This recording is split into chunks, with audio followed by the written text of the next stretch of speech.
Inclusive, tem uma matéria hoje que está na Folha de São Paulo que fala sobre a intenção aí de integrantes do governo de aumentar a exposição do presidente Lula na mídia, em eventos, dando entrevistas, porque a avaliação deles é que as pessoas estão sentindo falta de uma presença maior do presidente, que viaja bastante, diga-se de passagem. Então, que esses eventos, essa presença de Lula seja mais constante. A questão, Letícia, até queria te ouvir também sobre isso, é saber dosar isso, porque o Lula, quando abre o microfone para ele, sempre um risco também, né? Na entrevista coletiva que ele deu nessa semana, já veio com aquela história de antes era pobre que roubava rico, agora é pobre que rouba pobre, se referindo ao caso do INSS. Hoje foi falar lá na França, já se referiu à ministra Marina Silva, falando, olha, ela está muito magrinha porque ela trabalha muito, sabe? É de tanto trabalhar. É sempre um risco abrir o microfone para o presidente Lula, Letícia. Mauro, sim. Antes de tudo, eu só queria dar boas-vindas para a Bia Bula, porque eu ainda não tinha conseguido encontrar com ela ao vivo. E, bom, somos amigas há muitos anos e, pela primeira vez, estamos juntas, finalmente, trabalhando. Mauro, o que a oposição sempre fala quanto mais o Lula fala, mais ele facilita o nosso trabalho. Está sendo ótimo para a gente todo esse posicionamento, essa atividade do Lula, que desde a entrada do Sidônio no governo passou a falar mais, passou a estar mais ativo, a gente consegue pegar a fala dele e usar ao nosso favor. É isso que a oposição sempre coloca aqui.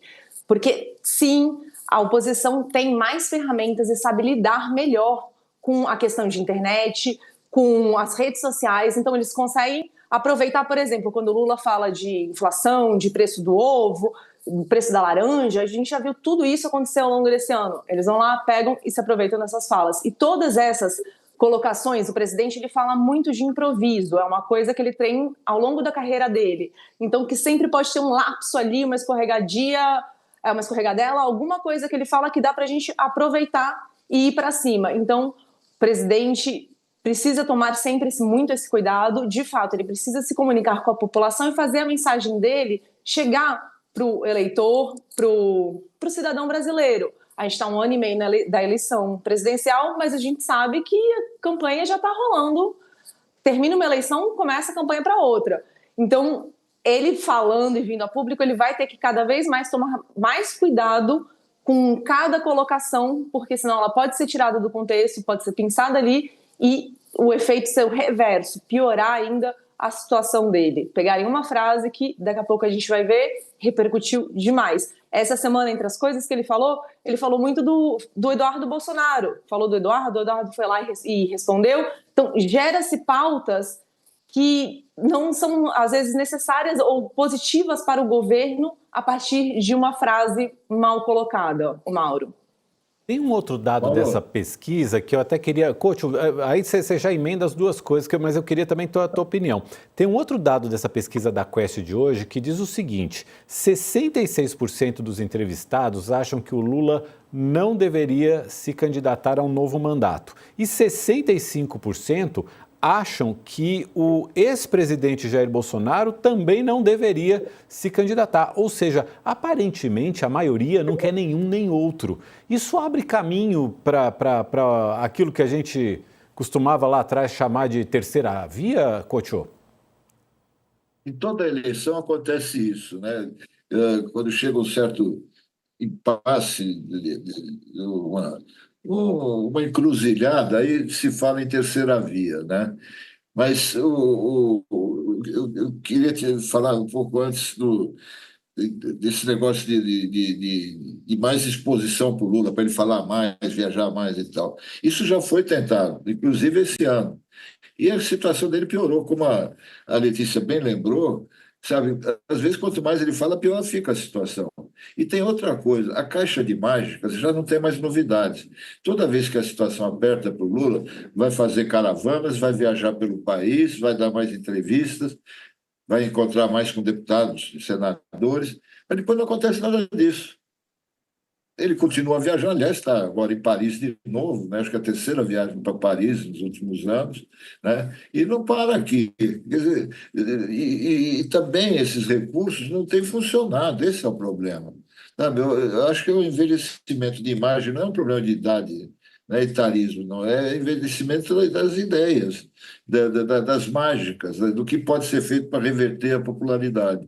E já não pega mais, sabe? Dá mais não sei quanto de Bolsa Família, melhorar a merenda escolar e tal, mas só isso não funciona. O problema é que está faltando norte para o país, né? E para o discurso do Lula. E não adianta ele ficar dando entrevista todo dia, não resolve. Letícia, você quer falar sobre isso também? Sobre essa questão da população não tá afim nem de um nem de outro? É isso, né, Mauro? É um esgotamento de toda essa polarização. Isso tudo a gente já vê há muito tempo, esse tipo de comentário, a gente já vê diferentes universos falando, desde pesquisas de opinião, com todos os tipos de grupos sociais, a gente vê a Faria Lima falando, todo mundo busca uma terceira via, que no momento, inclusive, está sendo muito aclamado o nome do Tarcísio, né? A grande esperança para boa parte da direita. Enfim, e o Lula, colocado nesse cenário, ele enfrenta um segundo turno difícil ali, né? Com algumas figuras do campo da direita que também estão super bem posicionadas nas pesquisas. Ainda falta mais de um ano para a eleição, mas isso traz de novo esse tipo de aviso, de alerta, né? Olha o tipo de esgotamento que a política nacional tá vivendo já há alguns anos e o presidente precisa entender e saber lidar com isso.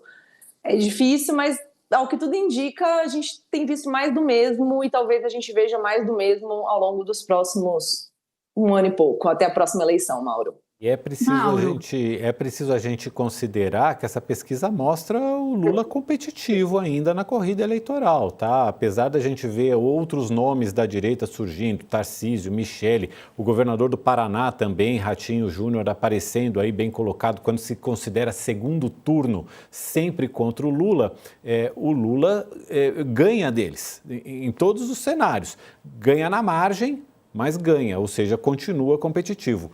Bia, você ia falar alguma coisa para a gente encerrar esse bloco nosso aqui, por favor. É muito rápido, eu só queria fazer uma ponderação. Na eleição americana do ano passado, as pesquisas mostravam que os eleitores não queriam nem o Biden nem o Trump. E quando o Partido Democrata decide substituir o Biden pela Kamala Harris, muitos democratas estavam dizendo, olha, é uma resposta ao que os eleitores estão dizendo.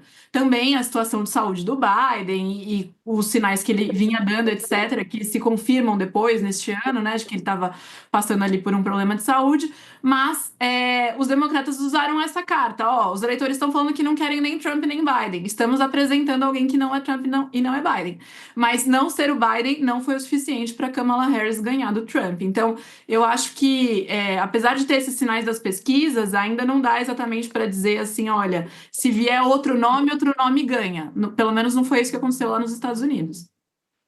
E tá longe ainda tem água para rolar debaixo dessa ponte aí. Couto, diga. Só mais um dado, Paulo. Mais um dado nessa história de terceira.